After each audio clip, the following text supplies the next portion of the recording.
ਨਿਆਂ ਦੇ ਮੰਦਰ ਵਿੱਚ ਐਡਵੋਕੇਟ ਜਗਮੋਹਨ ਸਿੰਘ ਭੱਟੀ ਅੱਜ ਤੁਹਾਡੇ ਨਾਲ ਇੱਕ ਗੱਲ, ਇੱਕ ਹੋਰ, ਇੱਕ ਵਿਚਾਰ, ਇੱਕ ਸਾਂਝੀ ਗੋਸ਼ਟੀ ਕਰਨ ਲਈ ਇੱਥੇ ਆਇਆ।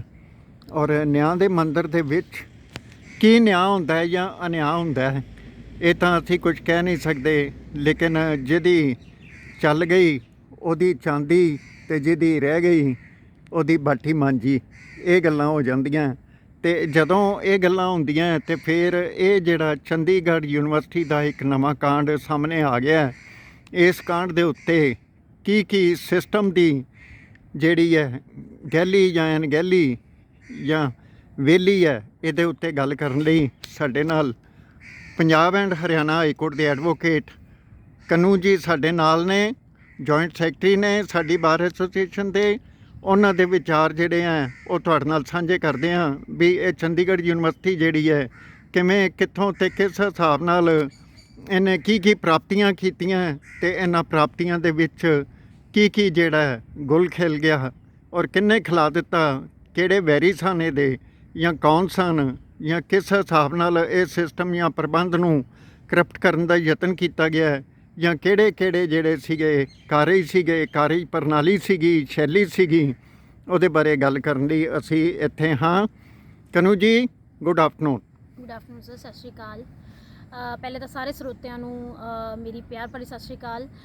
ਮੈਂ ਸਵਾਗਤ ਕਰਦੀ ਹਾਂ ਤੁਹਾਡਾ ਸਾਰਿਆਂ ਦਾ ਇਸ ਚੈਨਲ 'ਤੇ।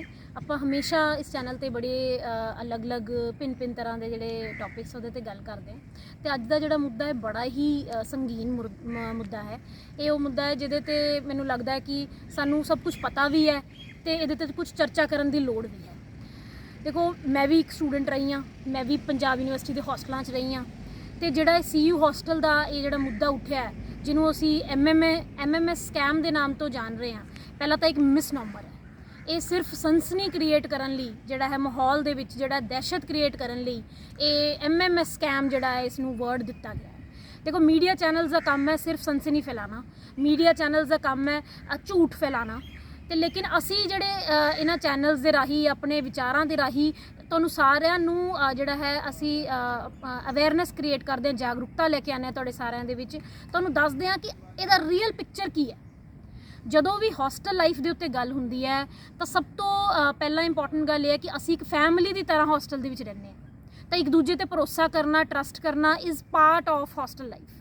ਅਤੇ ਜਿਸ ਤਰ੍ਹਾਂ ਸਾਡੇ CU ਦੇ ਵਿਦਿਆਰਥਣਾਂ ਨੇ ਇੱਕ ਦੂਜੇ 'ਤੇ ਭਰੋਸਾ ਦਿਖਾਇਆ, ਜਿੱਦਾਂ ਉਹ ਇਕੱਠੇ ਰਹਿੰਦੀਆਂ ਇੱਕ ਫੈਮਿਲੀ ਦੀ ਤਰ੍ਹਾਂ। 7th ਫਲੋਰ ਦਾ ਇਹ ਜਿਹੜਾ ਮੁੱਦਾ ਚੱਕਿਆ ਗਿਆ CU ਦਾ, ਹੋਸਟਲ ਦਾ, ਲੇਡੀਜ਼ ਦੇ, ਉਹ ਮੁੱਦਾ ਜਿਹੜਾ ਹੈ ਬੜਾ ਹੀ ਨੈਚੁਰਲ ਹੈ ਕਿ ਕਿਸੇ ਫਰੈਂਡ ਨੇ ਹੀ ਕਿਸੇ ਦੂਸਰੀ ਫਰੈਂਡ ਦੀ ਇੱਕ ਵੀਡੀਓ ਬਣਾ ਲਈ।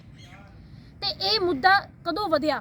ਜਦੋਂ ਉਹ ਫਰੈਂਡ ਨਹੀਂ ਨਾ ਹੁੰਦੇ ਹੋਏ ਜਿਹੜਾ ਹੈ ਇੱਕ ਲੇਡੀ ਨੇ ਦੂਸਰੀ ਲੇਡੀ, ਇੱਕ ਸਟੂਡੈਂਟ, ਫੀਮੇਲ ਸਟੂਡੈਂਟ ਨੇ ਦੂਸਰੀ ਫੀਮੇਲ ਸਟੂਡੈਂਟ ਦੇ ਖਿਲਾਫ ਜਿਹੜਾ ਆਪਣੀ ਜੈਲਸੀ ਵਧਾਉਂਦੇ ਹੋਏ ਉਸ ਕੁੜੀ ਦੀ ਜ਼ਿੰਦਗੀ ਬਰਬਾਦ ਕਰਨ ਦੇ ਮੁੱਦੇ ਦੇ ਨਾਲ, ਮੋਟਿਵ ਦੇ ਨਾਲ ਜਿਹੜਾ ਉਹਦੀ ਵੀਡੀਓ ਬਣਾਈ।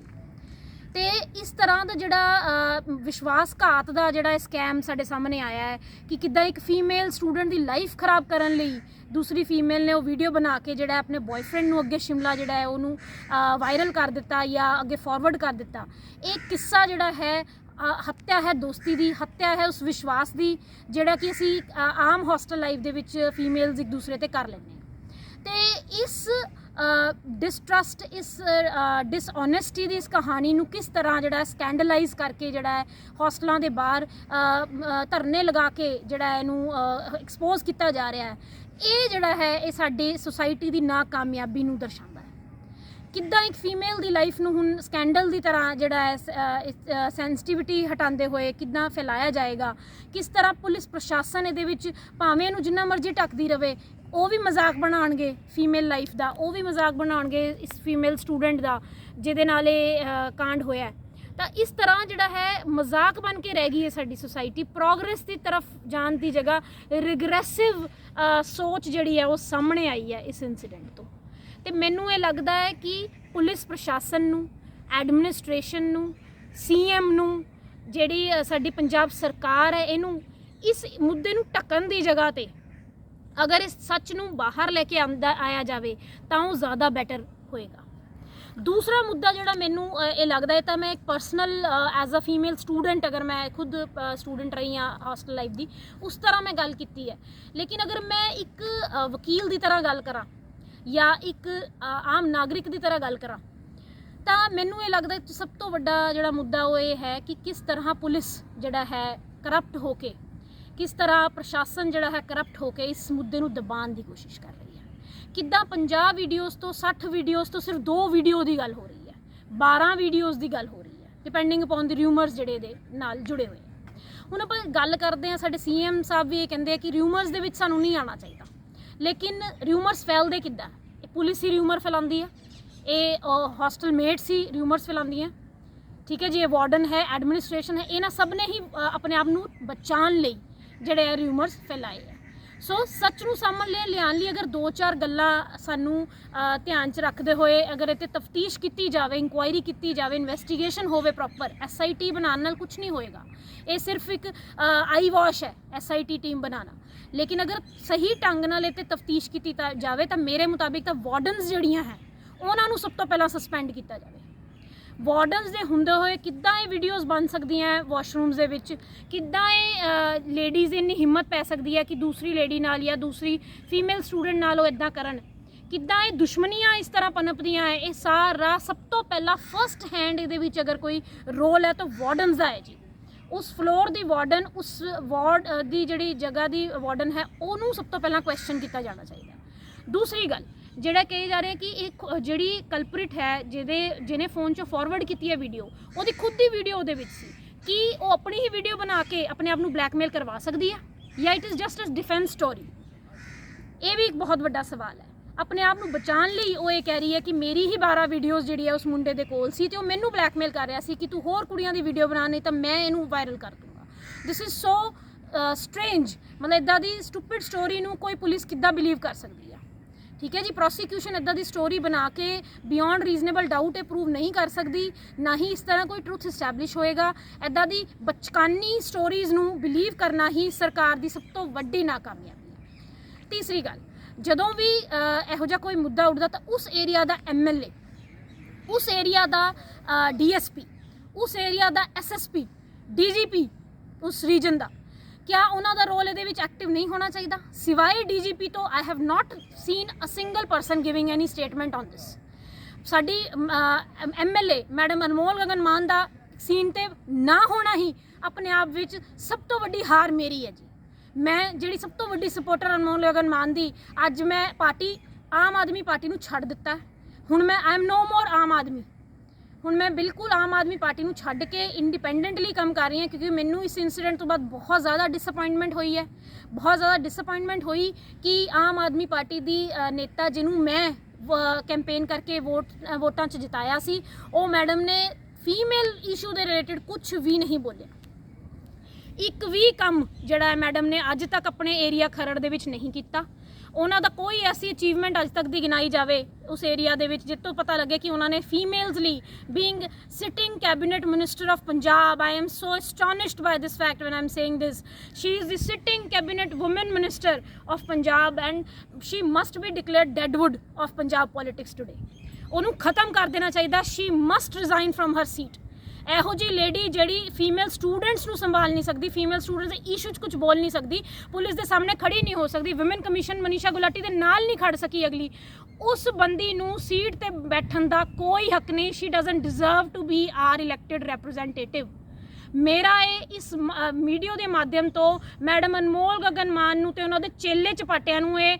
ਮੈਸੇਜ ਹੈ ਜਿਹੜੇ ਉਹ ਚੇਲੇ ਚਪਾਟੇ ਚਾਹੇ ਇੱਥੋਂ ਦੇ ਹੋਣ ਚਾਹੇ ਦਿੱਲੀ ਤੱਕ ਦੇ ਹੋਣ ਉਹਨਾਂ ਨੂੰ ਮੇਰੇ ਵੱਲੋਂ ਇਹ ਮੈਸੇਜ ਹੈ ਕਿ ਜੀ ਮੈਡਮ ਅਨਮੋਲ ਗਗਨ ਮਾਨ ਨੂੰ ਇਹ ਕਹਿ ਦਿਓ ਕਿ ਕਾਸਮੈਟਿਕ ਸਰਜਰੀ ਕਰਵਾਉਣ ਨਾਲ ਰਿੰਕਲਸ ਟ੍ਰੀਟਮੈਂਟ ਕਰਵਾਉਣ ਨਾਲ ਜਿਹੜਾ ਹੈ ਪੰਜਾਬ ਦੇ ਇਸ਼ੂਜ਼ ਸੋਲਵ ਨਹੀਂ ਹੋਣੇ this is Punjab politics this is not Punjabi industry ਜਿੱਥੇ ਤੁਸੀਂ ਨੱਚ ਗਾ ਕੇ ਨਚਨੀਆਂ ਦੀ ਤਰ੍ਹਾਂ ਜਿਹੜਾ ਹੈ ਐਂਟਰਟੇਨ ਕਰ ਲਓਗੇ ਲੋਕਾਂ ਨੂੰ we are not here to get entertained from you ਸਾਨੂੰ ਮੁੱਦਿਆਂ 'ਤੇ ਗੱਲ ਚਾਹੀਦੀ ਹੈ ਸਾਨੂੰ ਸਾਡੇ ਫੀਮੇਲ ਸਟੂਡੈਂਟਸ ਦਾ ਹੱਕ ਚਾਹੀਦਾ ਹੈ ਸਾਨੂੰ ਨਿਆਂ ਚਾਹੀਦਾ ਅਸੀਂ ਇਹ ਪੁੱਛਣਾ ਚਾਹੁੰਦੇ ਹਾਂ ਕਿ CU ਦੇ ਖਿਲਾਫ ਤੁਸੀਂ ਕੀ ਇਹੋ ਜਿਹਾ ਐਕਸ਼ਨ ਲਿੱਤਾ ਜਾਂ CU ਤੋਂ ਕਿੰਨੀ ਮੋਟੀ ਰਕਮ ਫੜੀ ਤੁਸੀਂ ਕਿੰਨੀ ਕਰਪਸ਼ਨ ਤੁਹਾਨੂੰ CU ਵਾਲੇ ਕਰਕੇ ਗਏ ਜਿਹਦੇ ਕਰਕੇ ਤੁਸੀਂ ਅੱਜ ਚੁੱਪ ਹੋ ਐਡਮਿਨਿਸਟ੍ਰੇਸ਼ਨ ਚੁੱਪ ਹੈ MLA ਕੁਝ ਬੋਲ ਹੀ ਨਹੀਂ ਰਿਹਾ ਕਿ MLA ਨੇ ਵਿਜ਼ਿਟ ਕੀਤਾ ਉਹਨਾਂ ਕੁੜੀਆਂ ਨੂੰ ਉਹਨਾਂ ਦੇ ਕੁੜੀਆਂ ਦੇ ਪੈਰੈਂਟਸ ਨੂੰ?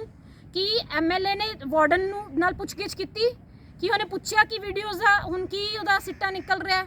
ਕੀ ਐਗਜ਼ਾਮੀਨੇਸ਼ਨ ਤੋਂ ਨਿਕਲਿਆ? ਪਬਲਿਕ ਪ੍ਰੋਸੀਕਿਊਟਰ ਨਾਲ ਗੱਲ ਹੋਈ? ਮੈਨੂੰ ਤਾਂ ਲੱਗਦਾ ਮੈਡਮ ਨੂੰ ਪਬਲਿਕ ਪ੍ਰੋਸੀਕਿਊਟਰ ਦਾ ਮਤਲਬ ਵੀ ਨਹੀਂ ਪਤਾ ਹੋਣਾ। ਐਂਡ ਸਭ ਤੋਂ ਇੰਪੋਰਟੈਂਟ ਗੱਲ ਮੈਂ ਆਪਣੇ ਇਲਾਕੇ ਦੇ ਇਲੈਕਟੋਰੇਟ ਨੂੰ ਪੁੱਛਣਾ ਚਾਹੂੰਗੀ, ਖਰੜ ਦੇ ਲੋਕਾਂ ਨੂੰ ਜਿਨ੍ਹਾਂ ਨੇ ਉਹਨੂੰ ਵੋਟ ਪਾ ਕੇ ਜਿਤਾਇਆ, ਕੀ ਮੈਡਮ ਨੂੰ ਇਹ ਪਤਾ FIR ਹੋਈ ਕਿਹੜੇ ਸੈਕਸ਼ਨ 'ਚ ਹੈ? 354C ਵੋਇਰਿਜ਼ਮ ਦਾ ਮਤਲਬ ਮੈਡਮ ਨੂੰ ਪਤਾ ਹੈ? ਸੈਕਸ਼ੂਅਲ ਹਰਾਸਮੈਂਟ ਦਾ ਮਤਲਬ ਮੈਡਮ ਨੂੰ ਪਤਾ ਹੈ? ਜੇ ਉਹਨਾਂ ਨੂੰ ਪਤਾ ਹੈ ਤਾਂ ਉਹਨਾਂ ਨੂੰ ਸੀਟ ਤੇ ਹੱਕ ਹੈ ਬੈਠਣ ਦਾ, ਨਹੀਂ ਤਾਂ ਅਦਰਵਾਈਜ਼ ਉਹ ਅੱਜ ਰੈਜ਼ਿਗਨੇਸ਼ਨ ਦੇਣ, ਅੱਜ ਅਸਤੀਫਾ ਦੇਣ ਆਪਣੀ ਕੁਰਸੀ ਤੋਂ। ਤੇ ਉਹ ਰਾਘਵ ਚੱਡਾ ਤੇ ਕੇਜਰੀਵਾਲ ਜਿਹੜੇ ਉਹਨਾਂ ਨੂੰ ਸਪੋਰਟ ਕਰਦੇ ਆ, ਉਹ CM ਮਾਨ ਜਿਹੜਾ ਬੈਠ ਕੇ ਉਹਦੇ ਨਾਲ ਫੋਟੋਆਂ ਖਿਚਾ ਕੇ ਕੈਬਨਿਟ ਮੰਤਰੀ ਜਿਨ੍ਹਾਂ ਨੇ ਉਹਨੂੰ ਡਿਕਲੇਅਰ ਕੀਤਾ ਹੈ, ਅੱਜ ਉਹ ਜਵਾਬ ਦੇਣ ਕਿ ਕਿਸ ਹੱਕ ਨਾਲ ਇਸ ਮੈਡਮ ਨੂੰ ਤੁਸੀਂ ਇੱਥੇ ਦਾ ਖਰੜ ਦਾ MLA ਅਪਾਇੰਟ ਕੀਤਾ ਤੇ ਕੈਬਨਿਟ ਮਿਨਿਸਟਰ ਅਪਾਇੰਟ ਕੀਤਾ। ਅੱਜ ਅਸੀਂ ਮੰਗ ਕਰਦੇ ਹਾਂ, ਰਾਘਵ ਚੱਡਾ ਤੋਂ ਮੰਗ ਕਰਦੇ ਹਾਂ ਕਿ ਗੁਜਰਾਤ ਦੀ ਜਗ੍ਹਾ ਕੇਜਰੀਵਾਲ ਤੋਂ ਮੰਗ ਕਰਦੇ ਹਾਂ ਗੁਜਰਾਤ ਦੀ ਜਗ੍ਹਾ ਪੰਜਾਬ ਵੱਲ ਵੇਖਣ ਕਿ ਪੰਜਾਬ ਦੀ ਕੀ ਸਥਿਤੀ ਹੋ ਗਈ ਹੈ। ਕੀ ਹੁਣ ਨਵੇਂ ਏਰੀਆ ਦਾ ਪ੍ਰਭਾਰੀ ਬਣ ਕੇ ਹੁਣ ਉਹਦਾ ਸੁਪਰ CM ਕਿੱਥੇ ਗਿਆ ਰਾਘਵ ਚੱਡਾ? ਅਸੀਂ ਇਹ ਜਵਾਬ ਮੰਗਦੇ ਹਾਂ ਆਪਣੀ ਜਨਤਾ ਤੋਂ, ਅਸੀਂ ਜਵਾਬ ਮੰਗਦੇ ਹਾਂ ਪੰਜਾਬ ਤੋਂ ਕਿ ਇਸ ਸਰਕਾਰ ਨੂੰ, ਆਮ ਆਦਮੀ ਸਰਕਾਰ ਨੂੰ 5 ਸਾਲ ਤੋਂ ਪਹਿਲਾਂ ਹੀ ਥੱਲੇ ਲਾਇਆ ਜਾਏ। ਇਹ ਸਰਕਾਰ ਨਿਕੰਮੀ ਸਰਕਾਰ ਹੈ, ਇਹ ਸਰਕਾਰ ਕੁਝ ਵੀ ਕਰਨ ਲਾਇਕ ਨਹੀਂ। ਫਰੈਂਡਸ਼ਿਪ ਜਿਹੜੀ ਗੱਲ ਕੀਤੀ ਹੈ ਤੁਸੀਂ, ਫਰੈਂਡਸ਼ਿਪ ਦਾ ਵੀ ਵਿਸਾਖਾਤ ਹੋਇਆ? ਬਿਲਕੁਲ ਸਰ, ਸਟਾਰਟ ਹੀ ਮੈਂ ਇੱਥੋਂ ਕੀਤਾ ਸੀ ਕਿਉਂਕਿ ਮੈਨੂੰ ਇਹ ਲੱਗਦਾ ਪਰਸਨਲ ਲੈਵਲ ਤੋਂ ਪਹਿਲਾਂ ਅਸੀਂ ਫਿਰ ਲੀਗਲ ਤੱਕ ਜਾਈਏ ਤਾਂ ਜ਼ਿਆਦਾ ਬੈਟਰ ਹੈ। ਤੇ ਮੈਨੂੰ ਇਹ ਲੱਗਦਾ ਕਿ ਕੌਨਫੀਡੈਂਸ ਜਾ ਕੇ, ਕਿਉਂਕਿ ਅਗਰ ਅਸੀਂ ਕਾਮਨ ਵਾਸ਼ਰੂਮ ਵੀ ਅਗਰ ਕਿਸੇ ਹੋਸਟਲ 'ਚ ਹੈ ਤਾਂ ਅਗਰ ਕੋਈ ਕਿਸੇ ਦੀ ਵੀਡੀਓ ਬਣਾਏਗਾ ਤਾਂ ਡੈਫੀਨੇਟਲੀ ਪਤਾ ਲੱਗ ਜਾਏਗਾ।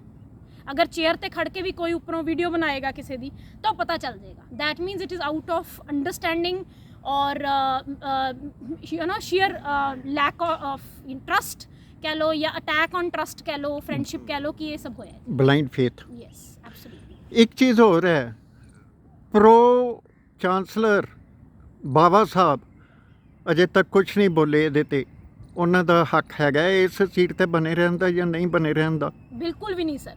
ਜਦੋਂ ਵੀ ਤੁਸੀਂ ਕੋਈ ਸਟੂਡੈਂਟ ਯੂਨੀਵਰਸਿਟੀ ਜਾਂ ਵਰਸਿਟੀ ਚਲਾਉਂਦੇ ਹੋ, ਉਹਦੇ ਵਿੱਚ ਸਭ ਤੋਂ ਇੰਪੋਰਟੈਂਟ ਗੱਲ ਇਹ ਹੁੰਦੀ ਹੈ ਸਟੂਡੈਂਟ ਵੈਲਫੇਅਰ। ਉਹ ਵੀ ਫੀਮੇਲ ਦਾ ਜਿਹੜਾ ਵੈਲਫੇਅਰ, DSW ਦੀ ਇੰਟਰਵਿਊਜ਼ ਬਾਰ-ਬਾਰ ਆ ਰਹੀਆਂ, ਮੈਂ ਦੇਖ ਰਹੀ ਹਾਂ, ਉਹਦੇ ਤੇ ਇੱਕ ਬਲੈਂਕ ਜਿਹੜਾ ਸਟੇਟਮੈਂਟ ਤੋਂ ਇਲਾਵਾ, ਉਹ ਇੱਕ ਆਈ ਵਾਸ਼ ਤੋਂ ਇਲਾਵਾ ਕੁਝ ਨਹੀਂ ਬੋਲ ਰਿਹਾ ਜੀ ਸਟੇਟਮੈਂਟ TV ਤੇ। ਟਿਊਟਰਡ ਸਟੇਟਮੈਂਟ। ਯੈਸ, ਕੁਝ ਵੀ ਨਹੀਂ ਹੋਇਆ ਜੀ, ਇਹਦੇ ਤਾਂ ਕੁਝ ਨਿਕਲਿਆ ਹੀ ਨਹੀਂ ਜੀ, ਉਹ ਅਫਵਾਹਾਂ ਫੈਲਾ ਰਹੇ ਆ ਜੀ, ਰਿਊਮਰਸ ਹੈ ਜੀ। This is they are just trying to cover it up. ਠੀਕ ਹੈ, ਇਹਨਾਂ ਦਾ ਐਜੂਕੇਸ਼ਨਲ ਇੰਸਟੀਟਿਊਸ਼ਨ ਐਕਚੁਅਲੀ 'ਚ ਫੇਲੀਅਰ ਸਾਬਿਤ ਹੋਇਆ ਸਰ। ਇਹ ਜਿਸ ਤਰ੍ਹਾਂ ਮਨੀ ਮਿੰਟ ਕਰ ਰਹੇ ਸੀ, ਇੰਡਸਟਰੀ ਬਣ ਗਿਆ ਸੀ ਜੀ CU was nothing but an industry। ਠੀਕ ਹੈ, they were minting money। ਉਹ ਜਿਹੜਾ ਖੁਲਾਸਾ ਇਸ ਕਾਂਡ ਨਾਲ ਹੋਇਆ ਹੈ, ਉਹਦੇ ਕਰਕੇ ਸਾਰੇ ਜਿਹੜੇ ਐਜੂਕੇਸ਼ਨ ਇੰਸਟੀਟਿਊਸ਼ਨ ਹਿੱਲ ਗਏ ਇਸ ਏਰੀਆ ਦੇ। CU ਦਾ ਜਿਹੜਾ ਨਾਮ ਖਰਾਬ ਹੋਇਆ, ਜਿਹਦੇ ਕਰਕੇ ਇਹਨਾਂ ਨੂੰ ਇੰਨੇ ਪੈਸੇ ਵੰਡਣੇ ਪਏ ਸਾਰੇ ਐਡਮਿਨਿਸਟ੍ਰੇਸ਼ਨ ਦੇ ਵਿੱਚ, ਜਿਹੜਾ ਕਿ ਸਾਰਾ ਐਡਮਿਨਿਸਟ੍ਰੇਸ਼ਨ ਵੀ ਇਹਨਾਂ ਨੂੰ ਟੱਕਣ ਤੇ ਲੱਗਿਆ ਹੋਇਆ ਜੀ। ਇੱਕ ਚੀਜ਼ ਹੋਰ ਤੁਹਾਡੇ ਤੋਂ ਜਾਣਨੀ ਚਾਹਾਂਗਾ ਕਿ ਇਹ ਜਿਹੜਾ ਪ੍ਰਬੰਧਨ CU ਦਾ ਚੱਲਿਆ ਹੈ, ਇਹ ਜਿਹੜੀ ਪੈਸੇ ਦਾ ਆਦਾਨ ਪ੍ਰਦਾਨ ਹੋਇਆ ਹੈ, ਇਹਦੇ ਉੱਤੇ ਕੋਈ ਸਰਕਾਰ ਸਾਰਵਜਨਿਕ ਸੂਚਨਾ ਦੇਗੀ? ਸਰ ਸਰਕਾਰ ਖੁਦ ਹੀ, ਮੈਂ ਤੁਹਾਨੂੰ ਦੱਸ ਰਹੀ ਹਾਂ, ਆਲਦੋ ਮੈਂ डायरेक्ट कोई इल्ज़ाम नहीं लगा सकती, लेकिन सरकार खुद ही ਇਹਦਾ ਹਿੱਸਾ ਹੀ ਹੈ, ਇਸੇ ਸਿਸਟਮ ਦਾ ਹਿੱਸਾ। SIT ਬਣਾਉਣਾ, ਕੋਈ ਹੋਰ ਸਟੇਟਮੈਂਟ ਨਾ ਦੇਣਾ, ਫਰੈਂਕਫਰਟ 'ਚ ਸਰ ਆਪਣਾ ਉੱਥੇ ਰਹਿ ਜਾਣਾ, ਉੱਥੇ ਦੀ ਫਲਾਈਟ ਨਾ ਫੜਨਾ। ਠੀਕ ਹੈ, ਡਿਊ ਟੂ ਸਮ ਐਕਸਟ੍ਰੇਨੀਅਸ ਰੀਜ਼ਨਸ ਵੀ ਆਲ ਨੋ ਕਿ ਉਹ ਨਾ ਉੱਥੇ ਇਹਨਾਂ ਦਾ ਆ ਪਾਣਾ, ਕਿਉਂਕਿ ਫੇਸ ਹੀ ਨਹੀਂ ਕਰਨਾ ਚਾਹੁੰਦੇ ਸਿਚੁਏਸ਼ਨ ਨੂੰ। ਉਹ ਲੋਕਾਂ ਦੇ ਸਾਹਮਣੇ ਆਉਣਾ ਹੀ ਨਹੀਂ ਚਾਹੁੰਦੇ, ਉਹ ਦੱਸਣਾ ਹੀ ਨਹੀਂ ਚਾਹੁੰਦੇ ਕਿ ਸਾਡੀ ਸਰਕਾਰ ਕਿੱਦਾਂ ਇੱਕ ਫੇਲੀਅਰ ਹੈ। ਸਿਰਫ ਉੱਥੋਂ ਬੈਠ ਕੇ ਇੱਕ ਪ੍ਰੋਬ ਦੇ ਦੇਣਾ, DGP ਨੂੰ ਇੰਸਟਰਕਸ਼ਨਸ ਦੇ ਦੇਣਾ ਵੋਂਟ ਸਫਾਈਸ ਨਾ। ਇਸ ਤਰ੍ਹਾਂ ਤਾਂ ਕੋਈ ਵੀ ਸਰਕਾਰ ਕਿਸੇ ਨੂੰ ਵੀ ਇੰਸਟਰਕਸ਼ਨਸ ਦੇ ਦੇਗੀ। ਤੁਸੀਂ ਦੇਖੋ, ਜਿਹੜੇ CU ਦੇ ਮਾਲਕ ਨੇ, ਉਹ ਇਲੈਕਸ਼ਨ ਲੜਨ ਦਾ ਯਤਨ ਕਰਨ ਦਾ ਹੀਲਾ ਵਸੀਲਾ ਕਰ ਰਹੇ ਨੇ ਚੰਡੀਗੜ੍ਹ ਦੀ ਸੀਟ ਤੋਂ। ਤੇ ਜੇ ਇੰਨਾ ਕੁਛ ਉਹਨਾਂ ਕੋਲ ਹੈਗਾ ਹੈ ਤੇ ਇੱਕ ਇਲੈਕਸ਼ਨ ਲੜਨ ਨਾਲ MP ਦੀ ਜਾਂ ਕੁਛ ਕਰਨ ਨਾਲ ਕਿੰਨੀਆਂ ਕੁ ਐਸਪੀਰੇਸ਼ਨਸ ਵੱਧ ਜਾਣਗੀਆਂ ਜਾਂ ਸ਼ਾਂਤ ਹੋ ਜਾਣਗੀਆਂ, ਜਾਂ ਜਿਹੜੀਆਂ ਲੋਕਾਂ ਦੀਆਂ ਐਕਸਪੈਕਟੇਸ਼ਨਸ ਪੂਰੀਆਂ ਹੋ ਜਾਣਗੀਆਂ? ਇਹਦੇ ਬਾਰੇ ਕੋਈ ਦੱਸੋਗੇ? ਸਰ ਇਹ ਇਹਨਾਂ ਨੂੰ ਇਨਸਪੀਰੇਸ਼ਨ ਮਿਲੀ ਹੈ ਲਵਲੀ ਗਰੁੱਪ ਤੋਂ। ਲਵਲੀ ਗਰੁੱਪ ਨੂੰ ਜਿਵੇਂ ਰਾਜ ਸਭਾ ਦਾ ਮੈਂਬਰ ਬਣਾ ਦਿੱਤਾ ਗਿਆ ਹੈ ਉਹਨਾਂ ਦੇ ਹੈੱਡ ਨੂੰ, ਉਸੇ ਤਰ੍ਹਾਂ ਉਸੇ ਲਾਈਨਸ ਤੇ ਚੱਲਦੇ ਹੋਏ ਹੁਣ ਇਹ ਵਾਲੇ ਐਜੂਕੇਸ਼ਨਲ ਇੰਸਟੀਟਿਊਸ਼ਨ ਜਿਹਨਾਂ ਕੋਲ ਬਥੇਰਾ ਪੈਸਾ ਹੈ, ਉਹਨਾਂ ਨੂੰ ਆਪਣਾ ਪੋਲੀਟੀਕਲੀ ਜਿਹੜਾ ਫੰਡਿੰਗ ਉਹਨਾਂ ਤੋਂ ਲੈ ਕੇ ਸਰ ਇਸ ਤਰ੍ਹਾਂ ਇਹਨਾਂ ਨੂੰ ਇਹ ਮੌਕਾ ਦਿੰਦੇ ਇਲੈਕਸ਼ਨਾਂ 'ਚ ਲੜਨ ਲਈ ਇਲੈਕਸ਼ਨ।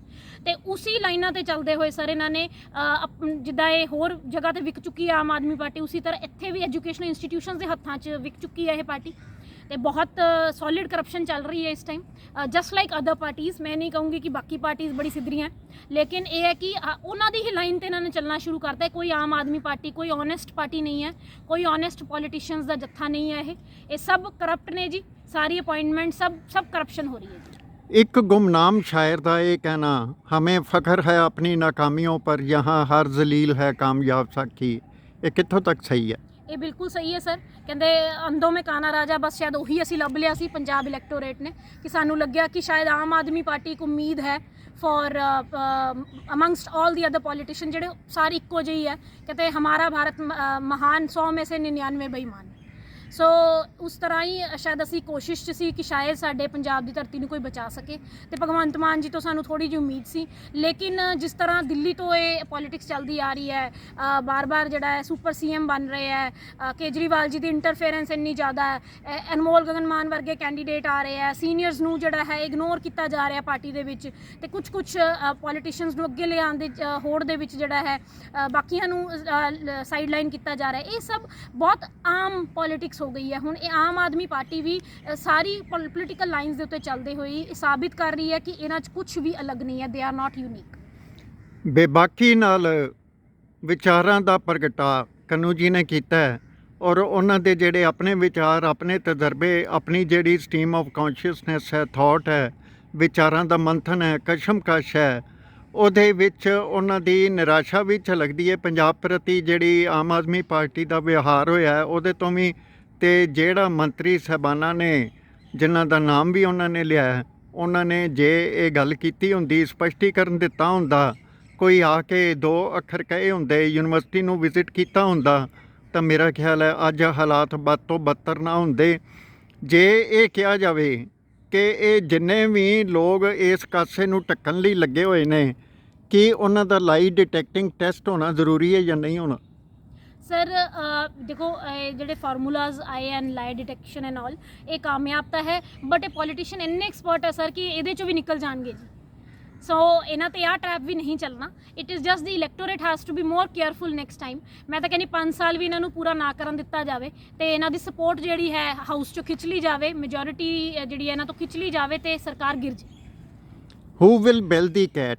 ਸਵਾਲ ਇਸ ਚੀਜ਼ ਦਾ ਕਿ ਇਸ ਦੇ ਉੱਤੇ 92 MLAs ਦੇ ਵਿੱਚ ਲੀਡ ਲੈਣ ਵਾਲਾ ਕੋਈ ਹੈ ਜਾਂ ਨਹੀਂ। ਨਹੀਂ ਤਾਂ ਕਰਵਾ ਚੌਥ ਆ ਰਿਹਾ ਹੈ, ਲਾਲ ਵੰਗਾਂ ਪਾ ਕੇ ਕਰਵਾ ਚੌਥ ਹੀ ਰੱਖ ਲੈਣ ਕਿਸੇ ਨਰ ਬੰਦੇ ਲਈ, ਜਿਹੜਾ ਪੰਜਾਬ ਦੀ ਜਿਹੜੀ ਹੈ ਬਿਹਤਰੀ ਵਾਸਤੇ ਕੋਈ ਨਾ ਕੋਈ ਕੰਮ ਕਰ ਰਿਹਾ ਹੈ।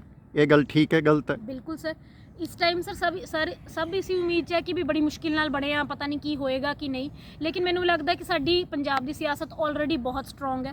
ਸਾਡੇ ਅਕਾਲੀ, ਸਾਡੇ ਕਾਂਗਰਸੀ ਆਲਰੇਡੀ ਇੰਨੇ ਸਟਰੋਂਗ ਹੈ ਕਿ they know how to get the majority out of this government, and ਕਿੱਦਾਂ ਇਹ ਆਪਣਾ ਫੇਥ ਲੂਜ਼ ਕਰਨਗੇ ਲੋਕਾਂ ਦੇ ਵਿੱਚ ਵੀ ਤੇ ਹਾਊਸ ਦੇ ਵਿੱਚ ਵੀ। ਇਹ ਮੈਨੂੰ ਲੱਗਦਾ ਮੇਰੇ ਤੋਂ ਜ਼ਿਆਦਾ ਇਹ ਪੋਲੀਟੀਸ਼ੀਅਨਸ ਜਾਣਦੇ ਆ ਕਿਵੇਂ ਕਰਨਾ, ਤੇ ਇਹ ਜ਼ਰੂਰ ਕਰਕੇ ਦਿਖਾਣਗੇ, ਕਿਉਂਕਿ ਮੈਨੂੰ ਲੱਗਦਾ ਹੈ ਇਹ ਚਾਹੁੰਦੇ ਕਿ ਮਾਨ ਸਰਕਾਰ ਖੁਦ ਆਪਣੇ ਮੂੰਹ ਭਾਰ ਗਿਰੇ ਰਾਦਰ ਦੈਨ ਕਿ ਉਹ ਇਹਨਾਂ ਨੂੰ ਖਿੱਚਣ। ਠੀਕ ਹੈ, ਐਂਡ ਇਟ ਇਜ਼ ਗੁੱਡ ਕਿ ਖੁਦ ਹੀ ਉਹਨਾਂ ਦੀ ਅਸਲੀਅਤ ਸਾਹਮਣੇ ਆ ਰਹੀ ਹੈ, ਤੇ ਲੋਕ ਹੌਲੀ ਹੌਲੀ ਲੋਕਾਂ ਨੂੰ ਪਤਾ ਲੱਗ ਰਿਹਾ ਕਿ ਇਹਨਾਂ ਦੀ ਵਰਕਿੰਗ ਕਿੱਦਾਂ ਦੀ ਹੈ। ਜਿਹੜਾ ਵਿਸ਼ਵਾਸ ਲੋਕਾਂ ਨੇ ਇਹਨਾਂ 'ਚ ਰਿਪੋਜ਼ ਕੀਤਾ ਸੀ, ਫੇਥ ਰਿਪੋਜ਼ ਕੀਤਾ ਸੀ, ਉਹ ਸਾਰਾ ਫੇਲ ਹੋ ਗਿਆ ਹੈ। ਤੇ ਅਸੀਂ ਸਭ ਦੇਖ ਰਹੇ ਹਾਂ ਕਿ ਕਿੱਦਾਂ ਜਿਹੜਾ ਹੈ ਸਾਡੇ ਐਸਪੀਰੇਸ਼ਨਸ, ਡ੍ਰੀਮ ਜਿਹੜੇ ਸ਼ੈਟਰ ਹੋ ਗਏ ਹੈ ਬਿਕੋਜ਼ ਆਫ ਦੈਮ। ਕਿ ਅਸੀਂ ਸੋਚਿਆ ਸੀ ਕੋਈ ਇਮਾਨਦਾਰ ਸਰਕਾਰ ਆਏਗੀ ਤਾਂ ਆਮ ਲੋਕਾਂ ਨੂੰ ਵੀ ਜਿਹੜਾ ਹੈ ਅੱਗੇ ਆਉਣ ਦਾ ਮੌਕਾ ਮਿਲੇਗਾ। ਇੱਕ ਸਵਾਲ ਛੋਟਾ ਜਿਹਾ ਚਲਦੇ ਹੋਰ, ਕਿ ਵਾਰਡਨਸ ਬਾਰੇ ਤੁਸੀਂ ਕਿਹਾ ਵੀ ਉਹਨਾਂ ਦੀ ਵਾਰਡਨਸ ਦੀ ਮਿਲੀ ਭੁਗਤ ਹੋ ਸਕਦੀ ਹੈ, ਜਾਂ ਉਹ ਸੁੱਤੀਆਂ ਰਹਿੰਦੀਆਂ ਹੋਣਗੀਆਂ, ਕੰਮ ਦੀ ਡਿਊਟੀ ਨਹੀਂ ਕਰਦੀਆਂ ਹੋਣਗੀਆਂ, ਪਹਿਲੀ ਗੱਲ। ਤੇ ਦੂਜੀ ਗੱਲ ਇਹ ਹੈ ਕਿ ਜਿਹੜਾ ਯੂਨੀਵਰਸਿਟੀ ਦਾ ਪ੍ਰਬੰਧਨ ਹੈ ਉਹ ਵੀ ਸੁੱਤਾ ਰਹਿ ਗਿਆ, ਤੇ ਤੀਜੀ ਚੀਜ਼ ਇਹ ਮਾਲਕ ਵੀ ਸੁੱਤਾ ਰਹਿ ਗਿਆ। ਤੇ ਇਸ ਸੌਤ ਦੇ ਵਿੱਚੋਂ ਇਹ ਨਵਾਂ ਜਿਹੜਾ ਸਿਆਪਾ ਖੜਾ ਹੋ ਗਿਆ ਹੈ, ਇਹਦੇ ਬਾਰੇ ਕੁਝ ਕਹਿਣਾ ਚਾਹੋਗੇ? ਸਰ ਇਹਦੇ ਵਿੱਚ ਮੈਨੂੰ ਇਹ ਲੱਗਦਾ ਕਿ ਮਜ਼ੇ ਲੈਣ ਵਾਲੇ ਵੀ ਇਹੀ ਹੈ ਜੀ। ਜੇ ਇਹ ਇਸ਼ੂ ਬਾਹਰ ਨਾ ਆਉਂਦਾ, ਜੇ ਕੁੜੀਆਂ ਸਤਰਕ ਹੋ ਕੇ ਉਸ ਲੇਡੀ ਨੂੰ ਫੜ ਨਾ ਲੈਂਦੀਆਂ ਜਿਹਨੇ ਇਹ ਵੀਡੀਓਜ਼ ਬਣਾ ਕੇ ਅੱਗੇ ਫਾਰਵਰਡ ਕੀਤੀਆਂ ਸੀ, ਤਾਂ ਇਹੀ ਲੋਕ ਬੈਠ ਕੇ ਮਜ਼ੇ ਲੈਂਦੇ ਹੀ ਨੇ ਇਹੀ ਵੀਡੀਓਜ਼ ਦੇ ਸਰ। ਸੋ ਇਹ ਖੁਦ ਵਿਸ਼ੇਸ਼ ਸਰਕਲ ਦਾ ਹਿੱਸਾ ਨੇ। ਇਹ ਖੁਦ ਨਹੀਂ ਜਾਣਦੇ ਕਿ ਸਾਡੇ ਹੀ ਯੂਨੀਵਰਸਿਟੀ ਦੇ ਵਿੱਚੋਂ ਇਹ ਵੀਡੀਓ ਫਾਰਵਰਡ ਹੋ ਕੇ ਸਾਡੀ ਹੀ ਬੱਚੀ ਦੀ ਇਹ ਵੀਡੀਓ, ਧੀ ਦੀ, ਪੰਜਾਬ ਦੀ ਧੀ ਦੀ ਵੀਡੀਓ ਜਿਹੜੀ ਹੈ ਸਾਹਮਣੇ ਆਈ ਹੈ। ਬੜੇ ਲੋਕਾਂ ਦੇ ਮੈਂ ਸਟੇਟਸ ਦੇਖੇ ਜਿਹੜੇ ਕਹਿੰਦੇ ਸੀ ਤੁਹਾਡੀ ਵੀ ਮਾਂ ਭੈਣ ਹੈ, ਘਰੇ ਧੀ ਹੈ। ਲੇਕਿਨ ਮੈਨੂੰ ਇਹ ਲੱਗਦਾ ਕਿ ਜਦੋਂ ਵੀ ਹੁਣ ਇਸ ਇਸ਼ੂ ਤੇ ਗੱਲ ਹੈ ਕਿ ਕੁਝ ਹੋ ਰਿਹਾ, ਇਹ ਮੈਟਰ ਫਿਰ ਦਬ ਕੇ ਰਹਿ ਜਾਣਾ ਜੀ। ਹਫਤੇ ਦੇ ਅੰਦਰ ਅੰਦਰ ਇਹਨੇ ਬਿਲਕੁਲ ਠੰਡਾ ਹੋ ਜਾਣਾ। ਸਭ ਨੇ ਭੁੱਲ ਜਾਣਾ ਕਿ ਪੰਜਾਬ ਦੀ ਧੀ ਸੀ, ਸਾਡੀ ਮਾਂ ਸੀ, ਸਾਡੀ ਭੈਣ ਸੀ। ਕਿਸੇ ਨੂੰ ਕੋਈ ਪਰਵਾਹ ਨਹੀਂ ਜੀ। Everyone is busy in their own life. ਅਸੀਂ ਸਿਰਫ ਇੰਨਾ ਲਾਸਟ 'ਚ ਮੈਂ ਇੰਨਾ ਜ਼ਰੂਰ ਕਹੂੰਗੀ, ਆਪਣੇ ਆਪ ਨੂੰ ਜਿੰਨਾ ਸੇਫ ਰੱਖ ਸਕਦੇ ਹੋ ਰੱਖੋ। ਕਿਸੇ ਵੀ ਨਿਆਂ ਪ੍ਰਣਾਲੀ ਤੋਂ, ਐਡਮਿਨਿਸਟ੍ਰੇਸ਼ਨ ਤੋਂ ਉਮੀਦ ਨਾ ਲਗਾਓ ਕਿ ਤੁਸੀਂ ਕਿਸੇ ਥਾਣੇ ਜਾਓਗੇ ਤਾਂ ਤੁਹਾਨੂੰ ਕੋਈ ਪ੍ਰੋਟੈਕਟ ਕਰੇਗਾ ਜਾਂ ਉੱਥੇ ਤੁਹਾਡੇ ਤੇ ਕੋਈ ਅਟੈਕ ਨਹੀਂ ਹੋਏਗਾ, ਜਾਂ ਫਿਰ ਤੁਸੀਂ ਹੋਸਟਲ 'ਚ ਰਹਿ ਰਹੇ ਹੋ ਤੁਹਾਡੇ ਤੇ ਕੋਈ ਅਟੈਕ ਨਹੀਂ ਹੋਏਗਾ, ਜਾਂ ਤੁਸੀਂ ਕੋਰਟ ਪ੍ਰੈਮਿਸਿਸ 'ਚ ਲੇਟ ਤੱਕ ਰਹਿ ਰਹੇ ਹੋ ਤਾਂ ਤੁਹਾਡੇ ਤੇ ਕੋਈ ਜਿਹੜਾ ਹੈ ਤਾਂ ਸੰਕਟ ਨਹੀਂ ਆਏਗਾ। So I think we as ladies should protect ourselves. ਇਹਨਾਂ ਤੇ ਸਾਨੂੰ ਉਮੀਦ ਨਹੀਂ ਲਗਾਉਣੀ ਚਾਹੀਦੀ। ਸਾਨੂੰ ਖੁਦ ਹੀ ਜਿਹੜਾ ਹੈ ਸੈਲਫ ਡਿਫੈਂਸ ਦੇ ਲੈਸਨਸ ਲੈਣੇ ਚਾਹੀਦੇ ਆ ਤੇ ਆਪਣੇ ਆਪ ਨੂੰ ਪ੍ਰੋਟੈਕਟ ਕਰਨਾ ਚਾਹੀਦਾ ਜੀ। ਵਿਸ਼ਵਾਸ ਦੀ ਗਿਰੀ ਦੀਵਾਰ ਤੇ ਕਿਹਦੀ ਗੱਲ ਤੇ ਕਰਾਂਗੇ ਵਿਚਾਰ। ਇਹ ਤੁਹਾਨੂੰ ਇੱਕ ਛੋਟੀ ਜਿਹੀ ਗੱਲ ਹੋਰ, ਮੂਰਥਲ ਗੈਂਗ ਰੇਪ ਹੋਇਆ ਹਰਿਆਣਾ ਦੇ ਵਿੱਚ ਔਰ ਅਜੇ ਤੱਕ ਉਹ ਚੱਲੀ ਜਾਂਦਾ ਹਾਈ ਕੋਰਟ ਦੇ ਵਿੱਚ। 7 ਸਾਲ ਹੋ ਗਏ ਨੇ ਜਾਂ 7 ਸਾਲ ਦੇ ਨੇੜੇ ਜਾਂ ਉਸ ਤੋਂ ਉੱਤੇ ਦਾ ਸਮਾਂ ਹੋ ਗਿਆ। ਨਨ ਗੈਂਗ ਰੇਪ ਕੇਸ ਹੋਇਆ ਔਰ ਇਸ ਤਰ੍ਹਾਂ ਦੇ ਕਈ ਹੋਰ ਕੇਸ ਹੋਏ ਦੇਸ਼ ਦੇ ਵਿੱਚ। ਉਹਦੇ ਵਿੱਚ ਜਿਹੜੀਆਂ ਸਾਡੀਆਂ ਕੋਰਟਾਂ ਨੇ ਉਹ ਵੀ ਸੁੱਤੀਆਂ ਰਹਿ ਗਈਆਂ, ਸੰਗਿਆਨ ਨਹੀਂ ਲੈ ਸਕੀਆਂ ਆਪਣੇ ਆਪ ਵਿੱਚ, ਜਿਹਨੂੰ ਅਸੀਂ ਕਹਿੰਦੇ ਹਾਂ ਸਿਓ ਮੋਟੋ ਪਾਵਰ ਦੀ ਐਕਸਰਸਾਈਜ਼ ਕਰਨਾ ਜਿਹੜਾ ਉਹਨਾਂ ਦਾ ਹੱਕ ਸੀ। ਲੇਕਿਨ ਉੱਥੇ ਵੀ ਉਹ ਕੌਂਸਟੀਟਿਊਸ਼ਨਲੀ ਫੇਲ ਹੋ ਗਏ ਔਰ ਉਹ ਜਿਹੜੇ ਕੌਂਸਟੀਟਿਊਸ਼ਨ ਦੀ ਓਥ ਲੈ ਕੇ ਕੌਂਸਟੀਟਿਊਸ਼ਨ ਦੀਆਂ ਸੀਟਾਂ 'ਤੇ ਬਿਰਾਜਮਾਨ ਨੇ, ਉਹ ਵੀ ਅੱਖਾਂ ਮੀਟ ਕੇ ਰਹਿ ਗਏ ਔਰ ਮਜ਼ੇ ਨਾਲ ਦੇਖਦੇ ਰਹਿ ਗਏ ਕਿ ਅੱਗੋਂ ਮੀਡੀਆ ਨੇ ਕੀ ਦਿਖਾਇਆ, ਅੱਗੋਂ ਕੀ ਦਿਖਾਇਆ। ਆਪ ਕੁਝ ਕਰਨ ਦੇ ਕਾਬਲ ਨਹੀਂ ਰਹੇ। ਵਿਸ਼ਵਾਸ ਡਿੱਗ ਗਿਆ ਲੋਕਾਂ ਦਾ। ਕੀ ਇਹ ਗੱਲ ਸੱਚ ਹੈ? ਬਿਲਕੁਲ ਸਰ। ਦੇਖੋ ਇਹ ਸਾਰੇ ਮੈਟਰਸ ਜਿੱਥੇ ਵੀ ਸੈਕਸ਼ੂਅਲ ਹਰਾਸਮੈਂਟ ਦੀ ਗੱਲ ਆ ਗਈ ਜਾਂ ਜੈਂਡਰ ਰਿਲੇਟਡ ਕ੍ਰਾਈਮਸ ਹੋ ਗਏ, ਕ੍ਰਾਈਮ ਅਗੇਂਸਟ ਵੂਮਨ ਹੋ ਗਏ, ਉਹਨਾਂ ਸਭ 'ਚ ਸਰ ਕਿਤੇ ਨਾ ਕਿਤੇ ਵਿਸ਼ਵਾਸਘਾਤ ਹੀ ਹੁੰਦਾ ਹੈ ਜਿਹਦੇ ਕਰਕੇ ਇਹ ਕ੍ਰਾਈਮਸ ਹੁੰਦੇ ਆ। ਮੇਲ ਫੀਮੇਲ ਜਿਨ੍ਹਾਂ ਦਾ ਅਫੇਅਰ ਚੱਲ ਰਿਹਾ, ਥੋੜ੍ਹੀ ਦੇਰ ਬਾਅਦ ਪਤਾ ਲੱਗਦਾ ਕਿ ਉਹਨਾਂ ਨੇ ਇੱਕ ਦੂਸਰੇ ਨਾਲ ਹਰਾਸਮੈਂਟ ਕੀਤੀ। ਪਹਿਲਾਂ ਉਹਨਾਂ ਦਾ ਅੱਛਾ ਰਿਲੇਸ਼ਨ ਸੀ, ਉਸੇ ਤਰ੍ਹਾਂ ਹੋਸਟਲਸ 'ਚ ਤੁਸੀਂ ਫਰੈਂਡਸ ਹੋ, ਬਾਅਦ 'ਚ ਤੁਹਾਡੀ ਦੁਸ਼ਮਣੀ ਪੈ ਜਾਂਦੀ ਹੈ। ਲੋਕ ਰਿਵੈਂਜ ਲੈਣ ਲਈ ਲੇਡੀਜ਼ ਦਾ ਫਿਊਚਰ ਖਰਾਬ ਕਰਨ ਦੀ ਕੋਸ਼ਿਸ਼ ਕਰਦੇ ਆ। ਅਸੀਂ ਇੱਥੇ ਦੇਖਦੇ ਹਾਂ ਇਲੈਕਸ਼ਨਸ ਦੇ ਵਿੱਚ ਸਰ, ਜਸਟ ਟੂ ਕਿ ਬਈ ਅਗਲਾ ਇਲੈਕਸ਼ਨ ਹਾਰ ਜੇ, ਲੋਕ ਕਿੰਨਾ ਕੁਝ ਝੂਠ ਬੋਲਦੇ ਆ ਕੈਂਡੀਡੇਟ ਬਾਰੇ, ਕੈਂਡੀਡੇਟ ਦੀ ਇਮੇਜ ਨੂੰ ਮਲਾਈਨ ਕਰਨ ਦੀ ਕੋਸ਼ਿਸ਼ ਕਰਦੇ ਆ। ਕਿਤੇ ਜਿੱਤਣਾ ਜਾਏ ਇਲੈਕਸ਼ਨ, ਜਿੱਤਣਾ ਹੀ ਸੱਚ ਐਨ ਇਸ਼ੂ ਕਿ ਇੱਕ ਕੁੜੀ ਦੂਸਰੀ ਕੁੜੀ ਦੀ ਇਮੇਜ ਖਰਾਬ ਕਰ ਦਿੰਦੀ ਹੈ, ਰੈਪੂਟੇਸ਼ਨ ਖਰਾਬ ਕਰ ਦਿੰਦੀ ਹੈ ਉਸ ਜਗ੍ਹਾ ਤੇ, ਹੈ ਨਾ, ਉਹਦੇ ਕਰੈਕਟਰ ਬਾਰੇ ਬੋਲਦੀ ਹੈ।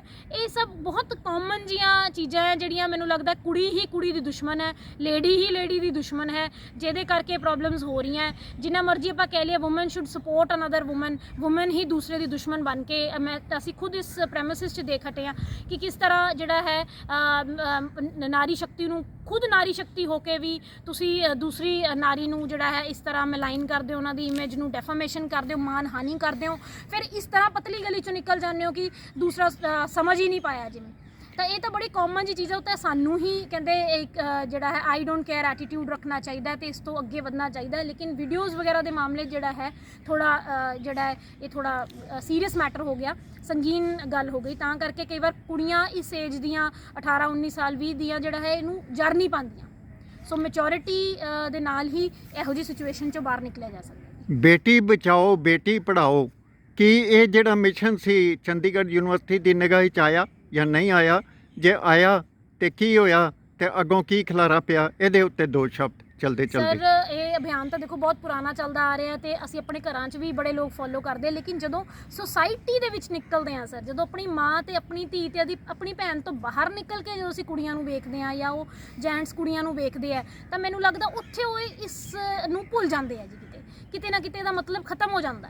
ਉਹ ਇਹ ਨਹੀਂ ਦੇਖਦੇ ਵੀ ਸਾਡਾ ਏਜ ਗੈਪ ਕਿੰਨਾ ਹੈ ਅਗਲੇ ਦੇ ਨਾਲ, ਇਹ ਨਹੀਂ ਦੇਖਦੇ ਕਿ ਬਈ ਅਗਲੇ ਦੀ ਵੀਡੀਓ ਬਾਹਰ ਆਈ ਹੈ, it is a sensitive issue. ਉਹ ਇਸ ਗੱਲ ਦਾ ਮਜ਼ਾਕ ਬਣਾਉਂਦੇ, ਉਹਨਾਂ ਦੀ ਹੀ ਗਲਤੀ ਕੱਢਦੇ ਆ। ਤੁਹਾਨੂੰ ਧਿਆਨ ਨਾਲ ਜਿਹੜਾ ਹੈ ਹੋਸਟਲ 'ਚ ਰਹਿਣਾ ਚਾਹੀਦਾ ਸੀ, ਤੁਹਾਨੂੰ ਧਿਆਨ ਨਾਲ ਦੇਖਣਾ ਚਾਹੀਦਾ ਸੀ, ਤੁਹਾਨੂੰ ਮੁੰਡਿਆਂ ਨਾਲ ਘੱਟ ਗੱਲ ਨਹੀਂ ਕਰਨੀ ਚਾਹੀਦੀ ਸੀ। ਸੋ ਇਸ ਤਰ੍ਹਾਂ ਦੀ ਜਿਹੜੀ ਚੀਜ਼ਾਂ ਹੈ ਕੁੜੀਆਂ ਤੇ ਹੀ ਬੈਕਫਾਇਰ ਕਰ ਜਾਂਦੀਆਂ ਕਈ ਵਾਰ। ਦੇਸ਼ ਦੀ ਇੱਜ਼ਤ ਵਿਕ ਗਈ ਤੇ ਸਾਰੇ ਜਿਹੜੇ ਨੇ ਨੇਤਾ ਆਪਣੀ ਸਿਆਸਤ ਕਰਦੇ ਰਹਿ ਗਏ, ਇੱਕ ਦੂਜੇ ਤੇ ਹਮਲੇ ਕਰਦੇ ਰਹਿ ਗਏ। ਲੇਕਿਨ ਇੱਧਰ ਹਮਲਾ ਕਿਸੇ ਨੇ ਨਹੀਂ ਮਾਰਿਆ ਵੀ ਇਸ ਪੱਖ ਨੂੰ ਵੀ ਸੁਧਾਰ ਲਿਆ ਜਾਏ। ਤੁਹਾਡੇ ਨਾਲ ਲੀਡਿੰਗ ਐਡਵੋਕੇਟ ਕਨੂ ਜੀ ਨੇ ਗੱਲ ਕੀਤੀ ਹੈ।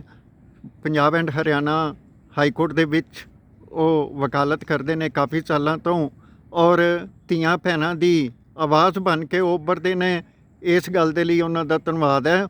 ਔਰ advocate YouTube channel Jagmohan Singh Bhatti ਵੱਧ ਤੋਂ ਵੱਧ ਸ਼ੇਅਰ ਕਰਨਾ, ਸਬਸਕ੍ਰਾਈਬ ਕਰਨਾ, ਇਸ ਵੀਡੀਓ ਨੂੰ ਘਰ ਘਰ ਪਹੁੰਚਾਉਣਾ। ਇਹ ਹਰ ਧੀ ਦੀ ਆਵਾਜ਼ ਜਿਹੜੀ ਹੈ ਤੁਹਾਡੀ ਆਵਾਜ਼ ਬਣ ਕੇ ਇੰਨੀ ਜ਼ਬਰਦਸਤ ਹੋ ਜਾਏ ਕਿ ਨਾ ਮੂਰਥਲ ਹੋਵੇ ਤੇ ਨਾ ਨਨ ਗੈਂਗ ਰੇਪ ਹੋਵੇ ਤੇ ਨਾ ਕੋਈ ਹੋਰ ਹੋਵੇ ਤੇ ਨਾ ਚੰਡੀਗੜ੍ਹ ਕਾਂਡ ਹੋਵੇ। ਗੱਲਾਂ ਇੰਨੀਆਂ ਕੋਈ ਜ਼ਿਆਦਾ ਨਹੀਂ। Thank you so much. Sat Sri Akal.